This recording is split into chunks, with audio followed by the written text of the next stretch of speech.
Graph कैसे बनाया जाता है। आपको जब भी कोई टेबल दिया जाता है, जैसा कि यहाँ पे एक टेबल दिया गया है कि वोल्टेज वोल्ट में और करंट एम्पेयर में, कि 5 वोल्ट के ऊपर 1 एम्पेयर, 10 वोल्ट पे 2 एम्पेयर, 15 वोल्ट पे 3 एम्पेयर। ये किसी ख़ास कंडक्टर के लिए है या कोई रजिस्टर है उसके लिए ये उसने टेबल आपको दिया, आपको नहीं पता। और उन्होंने कहा कि इस टेबल को आपने ग्राफ में चेंज करना है और हमें बताना है कि इन दो क्वांटिटीज़ के दरमियान आपस में क्या रिलेशन है। तो इसमें हम देखते हैं कि इन दोनों क्वांटिटीज़ में इंडिपेंडेंट कौन सी है और डिपेंडेंट कौन सी है। तो ये पता हमें चलता है प्रैक्टिकल से। अब प्रैक्टिकल जब हम करें, हम वोल्टेज बढ़ाते हैं तो करंट बढ़ता है। हम करंट को पहले नहीं बढ़ा सकते, क्यों? क्योंकि करंट पोटेंशियल डिफरेंस का मोहताज होता है। अगर करंट जो है वो किसी खास कंडक्टर में से गुजर रहा हो तो उस कंडक्टर के एंड्स पे जितना पोटेंशियल का डिफरेंस होगा उतना उसमें से करंट गुजरेगा। पोटेंशियल डिफरेंस कम तो करंट कम। पोटेंशियल डिफरेंस अगर उनके किसी कंडक्टर के एंड्स पे ज़्यादा अप्लाई किया गया है तो उसमें से गुजरने वाला करंट भी ज़्यादा होगा। तो इससे हमें ये पता चला कि जो ये पोटेंशियल डिफरेंस या वोल्टेज या ईएमएफ है वो दरअसल एक इंडिपेंडेंट क्वांटिटी है, और जो दूसरा करंट है वो डिपेंडेंट है। किसकी डिपेंडेंट है? वो वोल्टेज के डिपेंडेंट है। तो इस वजह से ये डिपेंडेंट क्वांटिटी हुई। तो इंडिपेंडेंट को हमने अलोंग एक्स एक्सिस लेना होता है अपनी आसानी के लिए, और डिपेंडेंट को हमने अलोंग वाई एक्सिस लेना होता है। तो हमने क्या किया, हमने देखा कि ये जो इंडिपेंडेंट क्वांटिटी है हमारी वोल्टेज या पोटेंशियल डिफरेंस वाली, इसकी टोटल रेंज देखी जाए तो कितनी है। अब अगर रेंज देखें तो 30 से इसका फाइनल पॉइंट है और जो 5 है इसका इनिशियल है। तो 30 में से 5 निकालें तो ये कितना बनता है? 25 वोल्ट। मीन्स हमारी टोटल जो रेंज है जो हमने एक्स एक्सिस के ऊपर हमें चाहिए वो 25 वोल्ट तक होनी चाहिए। इसी तरह अगर वाई एक्सिस पे हमने करंट लेना है, इसकी रेंज देखें 6 में से 1 निकाल को तो 5 एम्पेयर है। इसका मतलब हमें 5 एम्पेयर को वाई एक्सिस के ऊपर शो करना है।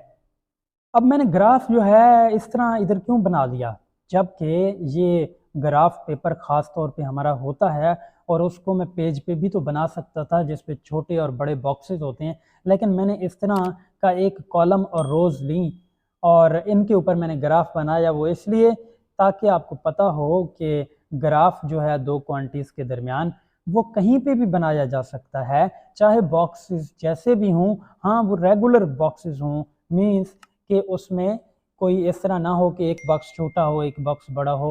रेगुलर अगर बॉक्सेस बने हुए हैं, सारे एक जैसे हैं, तो हम उन पे नंबरिंग को मेंशन करके हम ग्राफ बना सकते हैं।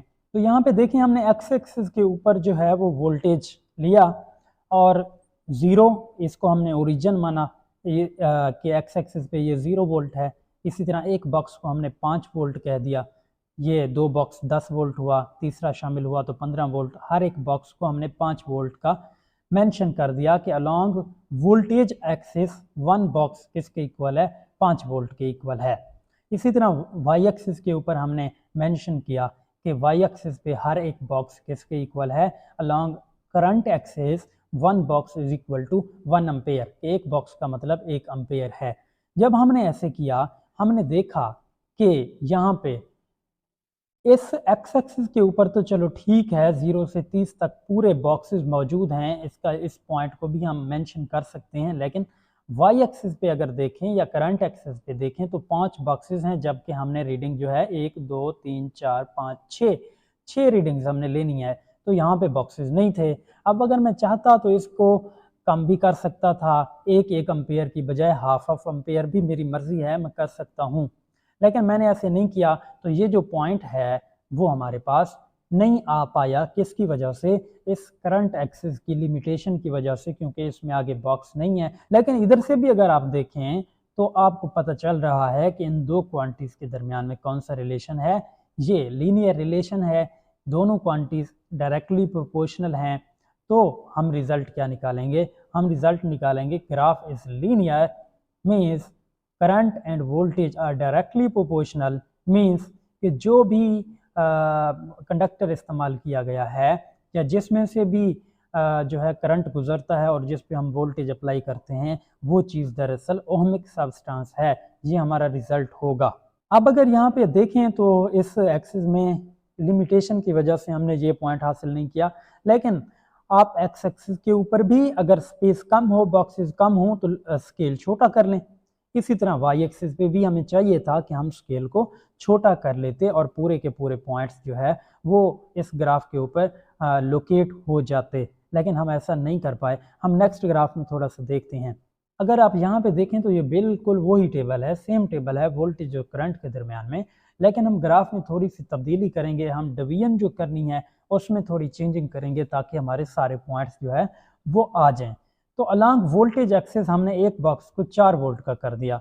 यहाँ पे 0 है, ये 4 वोल्ट, 8 वोल्ट, 12 वोल्ट, इस तरह से ये 32 वोल्ट तक हमने किया है, क्योंकि हमारी रेंज 25 वोल्ट टोटल है और 5 से 30 तक जाना है, तो हमने उस तरह से 32 वोल्ट तक अपनी जो मैक्सिमम रेंज है वो बना ली। अलॉन्ग करंट एक्सेस हम 1 box is equal to 1 ampere ही रहने दें, लेकिन ऐसे करें कि इसका जो पॉइंट है इसका फर्स्ट वाला, बजाय ओरिजिन यहाँ पे 0 लेने के हम 1 ही यहाँ पे ले लें, शुरुआत 1 से ही कर दें, तो ऐसा भी हो सकता है। इधर देखें एक्स एक्सिस पे तो हमने वोल्टेज एक्सिस पे शुरुआत 0 से की है। हम 5 से भी कर सकते थे, यहाँ 1 और 5 भी आप लिख सकते हैं। पहले पॉइंट जो इनके हैं वहाँ से हम शुरुआत कर सकते हैं, वो भी बात ठीक है अगर ग्राफ छोटा हो, लेकिन क्योंकि एक्स एक्सिस पे स्पेस काफ़ी थी, इस वजह से मैंने इसमें जो है कोई ज़्यादा क्लोजिंग नहीं की। मैंने 0 से 32 तक ही बना लिया कि इस रेंज के अंदर आ जाएं, लेकिन वाई एक्सिस के ऊपर या करंट एक्सिस पे ज़्यादा स्पेस नहीं थी, तो इसको इस तरह मैनेज कर लिया कि इसकी पहली जो रीडिंग है, पहला पॉइंट 1 है, उसको यहाँ पे ओरिजिन पे मैंने ले लिया। तो अब यहाँ पे देखें तो 5 वोल्ट पे 1 एम्पेयर, ये देखें यहाँ तक ये 5 वोल्ट, उसके ऊपर क्या है 1 एम्पेयर है। इसी तरह 10 वोल्ट पे 2 एम्पेयर, यहाँ कोई 10 वोल्ट दरमियान में बनेगा और यहाँ पे ये 2 एम्पेयर शो कर रहा है। तो यहाँ भी ग्राफ जो है हमारे पास लीनियर ही बना, ये भी वही शो कर रहा है कि दो क्वांटिटीज के दरमियान रिलेशन डायरेक्टली है, और जिस सब्सटेंस के लिए ये ग्राफ बना हुआ है वो सब्सटेंस दरअसल ओहमिक है। हमने रिजल्ट में जो है वो लिख दिया, लेकिन ये दूसरे पेज पे इस तरह का ग्राफ बनाने का ये मकसद था कि हम अपनी ख्वाहिश के मुताबिक और स्पेस को देखते हुए, मैनेज करते हुए किसी भी तरह से ग्राफ बना सकते हैं। चाहे तो हम स्केल एक्स एक्सिस पे छोटा कर लें, चाहे तो हम वाई एक्सिस पे स्केल को छोटा कर लें। छोटा अगर ना करें तो इसके पॉइंट पहले को पहले ले आएँ, ओरिजिन के ऊपर 0 0 ना लें बल्कि कोई पॉइंट्स ले लें। तो इस तरह शिफ्टिंग करके हम अपने स्पेस के मुताबिक हम ग्राफ को बना सकते हैं। और इसके नंबर पूरे कब आएंगे, जब आप ये ग्राफ बनाएंगे, इसकी डिवीजन को आप मेंशन करेंगे, और डिवीजन मेंशन करने के बाद यहाँ तो बड़े बॉक्सेस थे, आपने छोटे बॉक्सेस की भी डिवीजन, बड़े बॉक्सेस की भी division along X axis along Y axis mention करनी है।